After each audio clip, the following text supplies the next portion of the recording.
Hi everyone and welcome to Unit 2. So I'm in Lumen right now in the Unit 2 folder, and I'm just going to take a few minutes to show you around and talk a little bit about what we're going to be doing in this unit. So the first thing is you can see all the due dates and assignments for the unit, 2 computer homeworks, 4 written homeworks, a project, and a unit quiz. So make sure you get started on these right away. The written homework is due the 25th. That's the first thing you have due for this unit. The computer homework's the 27th, so that'll be a few days later, but you should start working on both of them as soon as you can. You can find the computer homework in this folder. In this folder, you can find the videos and readings for this section, this unit. So I'm going to go in here just to kind of point them out. They're broken up into 2 pieces. We're going to start this unit here in the units and unit conversion section. So this is where you want to start. Then after we finish that, we'll move to geometry. So you'll have your readings for that. So you can see there are book readings here, and then there's also practice problems that I've set up with solutions that you can also go through as well. All right, so lots of options for you to start reading and going through these things, okay? And some videos to check out as well. Okay, so then you've got your written homeworks, your projects, and our class activities. So class activity for week 5 is right here. So I'm asking you before class, so by Tuesday night, to have gone in here and tried your best on these problems, and then to upload the work you've done by Tuesday at 11:59 p.m. So let me click on this so we can look at it. So there are 3 problems here, and I just want you to try your best on these. The first one, I'm asking you to go to the Stop and Shop website and play around with some of the prices of ketchup bottles.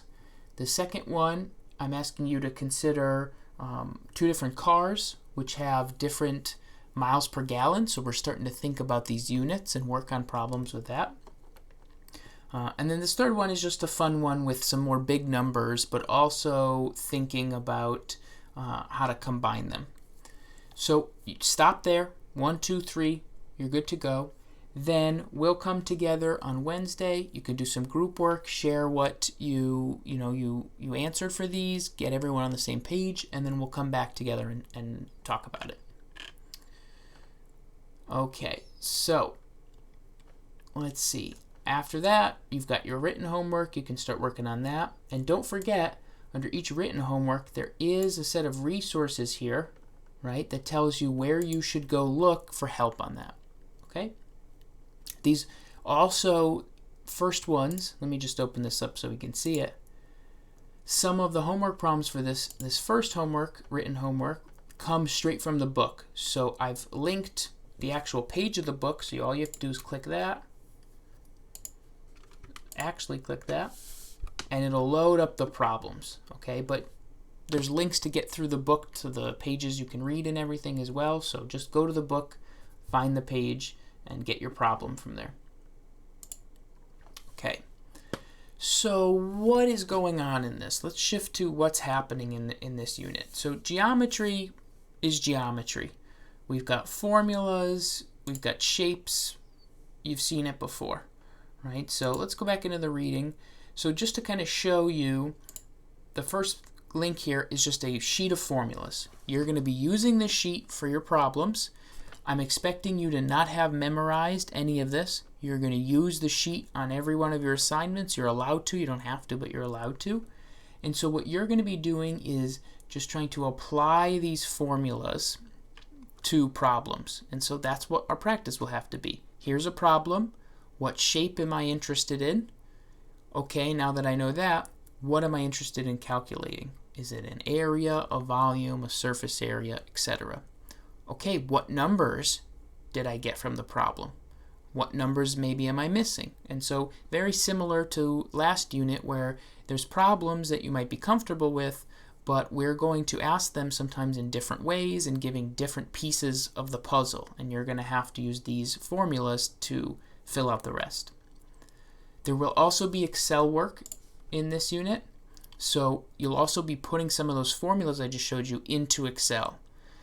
It's nothing more than what we did last unit, but that means you have to make sure your Excel skills are up to where we needed them to be for last unit. So if you're still struggling with that, you have to come see me. So that's the geometry piece. The units and unit conversion piece are just kind of an extension of some of the problems we did in Unit 1. So lots of multiplying, dividing, playing around with formulas, but we're going to have this extra piece of units. So we can check out some of these unit problems here, and you'll just see a lot of the same thing. You're going to see a lot of units. And so what we're going to be doing in these problems is we're going to be taking lots of information, combining them together, usually by multiplying or dividing, and then we're going to have to think about how units cancel. Okay, so we'll be playing around with the units a lot here. All right, so the first couple are just, do you remember how to multiply fractions? How do we do this? The next couple are, okay, see if you can simplify a fraction, numbers, but then also what happens to the units. So it's going to be very important to pay attention to that. And then where we'll go with this is we'll try to get to the point where understanding how to look at the units, play with the units, put the units together, can actually tell you how to solve a problem, right? And so it'll be this kind of extra thing that's helpful for you. If you know units, it won't be like, oh, this extra stuff I have to deal with now. It'll be, oh, I know the units. That can just help me set up the problem. That'll help me solve what I need to solve because I know the units have to fit together nicely. Okay, so that's where we're going with the units on here. And we'll attack it with a bunch of different types of problems. All right, but that's it. That's the main piece of this is we're going to do stuff with units. We're going to be doing analysis. Big words, dimensional analysis. It's just, can you understand the units in a problem and have that help you answer a question? And then we're going to do some fun geometry stuff. So that's Unit 2. Make sure you write down your due dates on these. You're going and reading and watching the videos, and you're working on your homework.